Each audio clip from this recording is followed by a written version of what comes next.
We all have reading lists for classes, for professional development, and for personal use.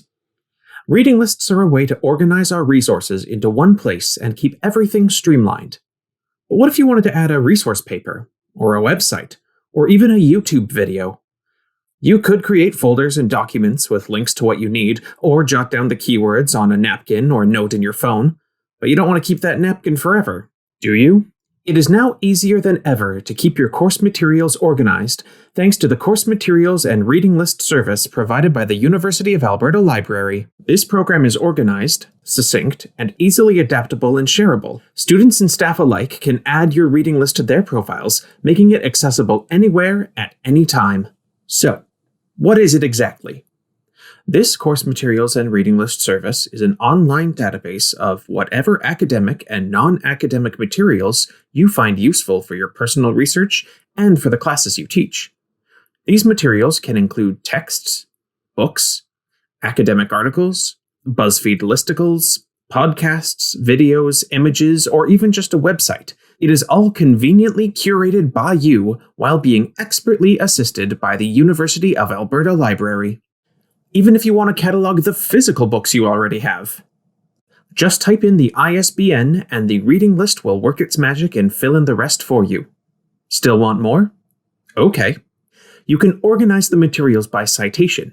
You can search for articles by notes that you've added. You can import your current bibliographies. You can collaborate and share with other instructors. You can make suggestions for new library materials. And I haven't even begun to describe how it integrates with learning management systems such as eClass to make navigating through your coursework more streamlined for both instructors and students.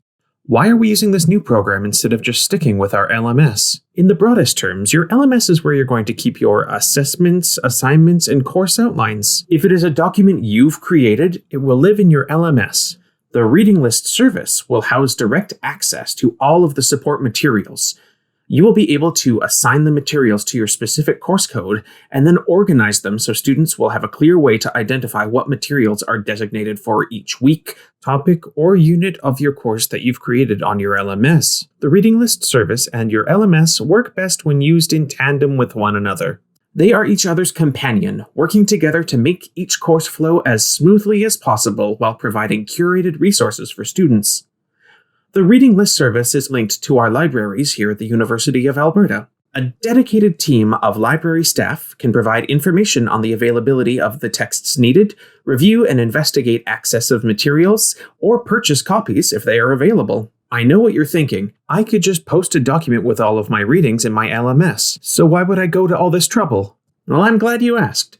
You're right. You can just post a reading list and call it a day, but this program elevates your class to be more engaging and interactive. It gives you the chance to see what students are finding most useful by observing and interpreting the analytics. If you acquire new research or find a supplemental video to help your course, it gets added into your lists with the click of a button. One and done. It's a way to lay out your course exactly the way you want to have it, with the least amount of effort on your part as possible.